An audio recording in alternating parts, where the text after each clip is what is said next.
Hi, you may think it's a magic, but I did it at FilmoraGo, and I will show you how. Firstly, you need to shoot how you take the things and just a background without anything. Secondly, you need a laptop and green screen in it. Open the app and download video of the background and the videos without laptop. Use a pip to upload the video with a green screen. Click on Chroma key and tap on green screen.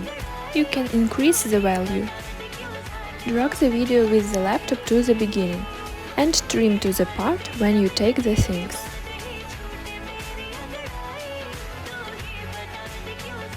Click on the pip to upload the image. Crop it a little bit and put it where you want. You can add some stickers.